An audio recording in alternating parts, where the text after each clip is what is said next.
Radhe Krishna everyone. कई बार हम सोचते हैं कि ज्योतिष पर विश्वास करें कि नहीं करें। जैसा कि आप लोग थंबनेल पे देख रहे हैं, what to do, whether we believe in astrology और नॉट। यानी कि क्या करें, ज्योतिष पे विश्वास करें या नहीं।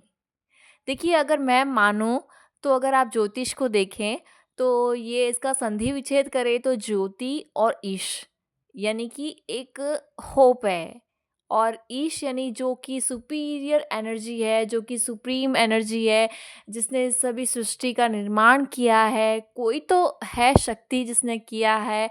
हम उस ईश यानी कि उस ईश्वर को, उस ईश्वर और उस ज्योति के अंदर हम उस ईश्वर को देखते हैं।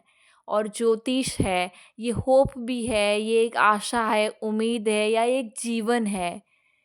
अगर आप देखें तो हम भगवान की जो उपासना करते हैं, हमारे हिंदू कल्चर में हम ज्योति लगा कर के करते हैं। तो उसी तरह से जब हम दीपक लगाते हैं तो एक होप, एक आशा, एक उम्मीद से लगाते हैं। तो उसी तरह से अगर मैं बात करूँ तो ज्योतिष की जब मैं बात करती हूँ तो कई बार सवाल उठते हैं इसके ऊपर।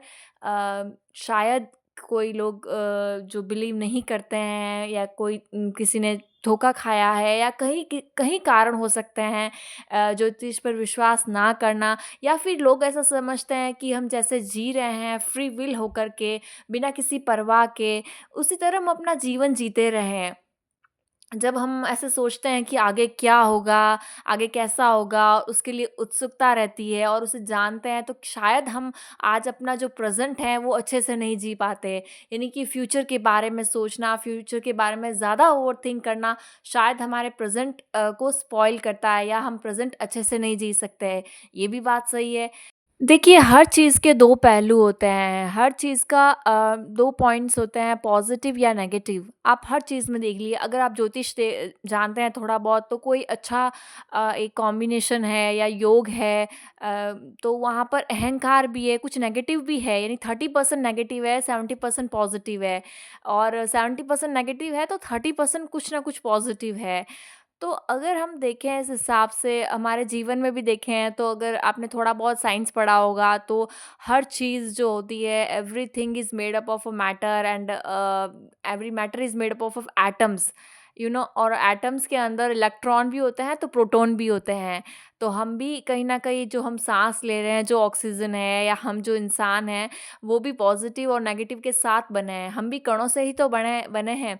और वहीं बात करें तो हमारे अंदर अच्छाई है तो उस हिसाब से हम कह सकते हैं कि वो पॉजिटिव चीज़ है। और जो बुराई है, हर किसी के अंदर होती है। ऐसा ज़रूरी नहीं है कि कोई बुराई किसी के अंदर नहीं होती है। Everyone has their own traits, positive and negative both kind of traits. किसी में अच्छाई ज़्यादा होती है, बुराई थोड़ी बहुत चीज़ें होती है। किसी में नेगेटिव पॉइंट्स ज़्यादा होते हैं, पर अच्छाई थोड़ी बहुत होती है। तो इस तरह से हम इस सृष्टि में आए हैं, संसार में आए हैं, तो कुछ तो हमारे कार्मिक बॉन्डेजेस हैं। इस कारण से ये जीवन है। तो अगर मैं बात करूँ कि बिलीव करना चाहिए या ना करना चाहिए, वो अपने आप के ऊपर है, हर किसी के ऊपर। बट अगर मैं एग्ज़िस्ट दूँ, अगर आप विश्वास नहीं करते हैं, तो कुछ ज़्यादा नहीं होता है। आप एक नॉर्मल लाइफ़ जीते हैं, और ठीक है, जो चीज़ें हैं वो फ़ेस करते जाएँगे, और जैसा होता है वो देखते जाएँगे, और एक आम जीवन जीते जाएँगे।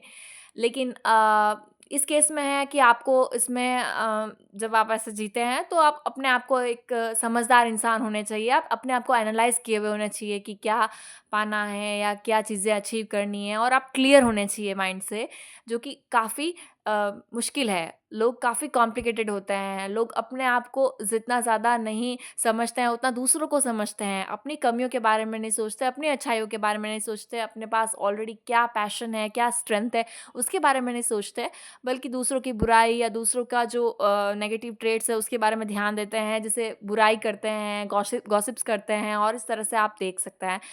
तो अगर आप एक अच्छे इंसान हैं, और हम जो भी मेल है फीमेल है, तो जा समझते हैं कि ठीक है, हम लोग जानते हैं हमारा स्ट्रेंथ क्या है, और चीज़ें को समझते हैं, और हम क्लियर हैं तो कर लेंगे, जैसा भी होगा संभाल लेंगे लाइफ में, देन इट्स ओके।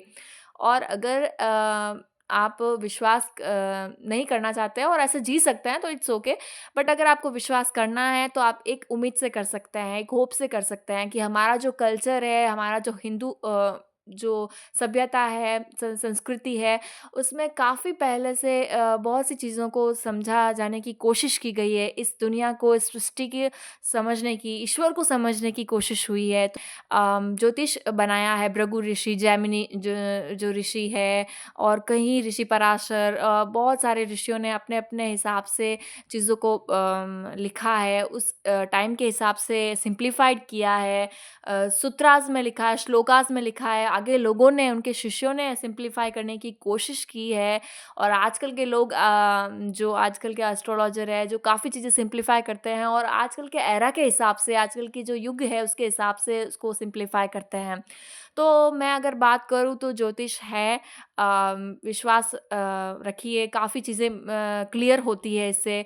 अगर आप ज़्यादा डीप लेवल में नहीं जाएँ, ज़्यादा ओवर फ्यूचरिस्टिक होकर ना सोचें, और एक बेसिक चीज़ों पे अगर आप समझें, तो ज्योतिष को आप यूज़ कर सकते हैं। बिज़नेस ऑर्गेनाइज़ेशन में एक वर्ड यूज़ होता है काफ़ी हद तक, SWOT, स्वॉट। अगर आप देखें तो एस स्टैंड्स फॉर स्ट्रेंथ, यानी कि एस जो है वो आपकी जो मजबूतियाँ हैं, जो आप ऑलरेडी लेकर आए, जो हम लोग ऑलरेडी लेकर आए हैं, हमारी स्ट्रेंथ है, हम क्या कर सकते हैं वो। और डब्ल्यू स्टैंड फॉर वीकनेस, जो कमज़ोरियाँ हैं, जो क्या कमी है, कहाँ पर लैक हो जाता है, कहाँ पर प्रॉब्लम आती है। जैसे आलस है, या कोई काम को टालने की आदत है, या डिले करने की आदत है, या फिर कंफर्ट ज़ोन से बाहर ना आना, या घबराना, या बहुत सारी ऐसी चीज़ें वीकनेस हो सकती है, या कोई अननेसेसरी डर है, या इस तरह से बहुत सारे जो है वीकनेस कह सकते हैं। तो W stands for weakness, and O यानी कि अपॉर्च्युनिटीज़। ये काफ़ी चीज़ें देख सकते हैं। कब होगा, कब ये सक्सेस मिलेगा, अपॉर्च्युनिटीज़ को आप ज्योतिष के हिसाब से देख सकते हैं। महादशा, कौन-सी महादशा में कौन-सा टाइम है, जो ट्रांज़िस्ट जो गोचर है उसको, और कोरिलेट करके देखा जाता है ट्रांज़िस्ट को, और जो आपके अपना होरोस्कोप होता है उसको, अपने दशाओं को, सबको कोरिलेट करके जब देखा जाता है, तो यहाँ पर ये मिलता है, पता चलता है कि कब कौन-सा इवेंट होगा। तो काफ़ी स्टडीज़ होती है ऐसी, तो अपॉर्च्युनिटीज़ समझ सकते हैं कि कब ये हो जाएगा, एंड लाइक दैट। और अगर देखें तो T stand for threats. Threats यानी कि जो डर है, जो नेगेटिव टाइम है, या जो प्रॉब्लमेटिक सिचुएशंस हो सकती है, तो वो सारे थ्रेट्स जो होते हैं, जो ऑलरेडी हैं, हमें लगता है कि ये यहाँ प्रॉब्लम है, या इस तरह से जो डर है हमारे, और वो सारे चीज़ें। तो इस तरह से हम SWOT जो ये बिज़नेस ऑर्गेनाइज़ेशन में और यूज़ होते हैं, ये यहाँ पर एक परफेक्टली बैठता है, आप उसके लिए ले सकते हैं। जैसे किसी का मंगल मकर राशि में है, उच्च का है, तो स्ट्रेंथ है, को क्या स्ट्रेंथ है कि ये लोग पराक्रमी हैं, ये लोग रिस्क ले सकते हैं, ये लोग बहुत ज़्यादा आगे बढ़ के कुछ काम कर सकते हैं। तो इस तरह से आप देखेंगे, तो यहाँ पर ये फिर दूसरी चीज़ें देखने को मैं भी रिलेट करती है कि कहाँ पे एजुकेशन कैसा रहेगा, वो सब चीज़ें देख कर के ऐसे कोरिलेट होता है। तो स्ट्रेंथ कुछ लेकर आए हैं, जो कुछ ऑलरेडी हम लेकर आए हैं, हम उसी चीज़ को पॉलिश करें और उसे और इफ़ेक्टिव बना दें, तो जल्दी और आराम से सक्सेस मिलती है। और वो जो पैशन होता है, जो हॉबी होती है, यदि हम उस पे काम करते हैं, तो वहाँ पर इरिटेट नहीं होते हैं और परेशान नहीं होते हैं। इसका तरह से देख सकते हैं, जो स्ट्रेंथ है हमारी उस पे वर्क करें, और वीकनेस जो कि कमज़ोरियाँ हैं, हाँ, ये इसको स्वीकार करना सबसे पहले, कि स्वीकार करना कि हाँ, हम लोग आलसी हैं, हम लोग काम टालते हैं, या हमें कॉन्फिडेंस की कमी है, उसे स्वीकार करना, फिर सुधार करने की कोशिश करना। यही तो ज्योतिष है कि चीज़ों को बताते हैं कि ये कमी है, उसके बाद में कुछ मंत्र देते हैं, या कुछ उपाय बताते हैं, और उससे वो चीज़ें होती है। तो ये काफ़ी साइकोलॉजिकल बेस्ड है, पूरा साइकोलॉजिकल बेस्ड नहीं है, कुछ तो अलग है चीज़ें हैं, बट काफ़ी हद तक लोगों ने इसे साइकोलॉजिकल बेस्ड बनाया है, और उपायों ने, रेमेडीज़ ने, हाँ, अफ़ेक्ट करती है, किसी के नहीं करती है। तो इस तरह से ये देख सकते हैं कि ये ऐसे रिलेट कर सकते हैं। तो ये वीकनेस, ये अपॉर्च्युनिटीज़ और थ्रेट्स थ्रेट्स। तो हमने SWOT के बारे में बात की। अब ये अपने ऊपर, इंडिविजुअल पर निर्भर है कि बिलीव करना चाहिए या नहीं करना चाहिए, और कितना करना चाहिए। किस हद तक करना चाहिए। इतना अंधविश्वास नहीं कहेंगे, या इतना ओवर नहीं करना चाहिए कि किसी और की लाइफ़ या अपनी खुद की लाइफ़ पर हम प्रॉब्लमेटिक बना दें। उस विद्या को उस किसी भी तरह की विद्या को इतना ओवर नहीं करना चाहिए कि हम दूसरों के लिए प्रॉब्लम बन जाए, या फिर हम अपने लिए प्रॉब्लम खड़ी कर दें। तो इतना इस लेवल तक नहीं जाना चाहिए, बस हमें खुशी मिले, कुछ अच्छा हो रहा है, कुछ पॉज़िटिव हो रहा है, तो उस चीज़ को ज़रूर अपनी लाइफ़ में यूज़ करना चाहिए, सीखना चाहिए, हमेशा एक लर्नर बनकर रहना चाहिए। कभी ऐसा नहीं कि हमें तो सब आता है या हमें किसी चीज़ की ज़रूरत नहीं है, बट ये लर्निंग हमेशा प्रोसेस में रहनी चाहिए, और इस तरह से समझ सकते हैं कि ये एक अच्छा और होगा यदि आप अपने जीवन और अपने जो होरोस्कोप है, जो आप कर्माज़ लेकर आए हैं, उसके बारे में आप अंडरस्टैंड कर लें, सिम्प्लिफाइड रूप में एक जिस्ट ले लें कि ये है या ये है, तो ठीक रहता है। और ये बेसिक नॉलेज तो आजकल कहीं से भी ले सकते हैं। तो आज हमने बात की कि क्या करना चाहिए हमें बिलीव एस्ट्रोलॉजी पर या नहीं। अपने विचार कमेंट बॉक्स में ज़रूर लिखिएगा। Thank you so much for listening me. Radhe Radhe.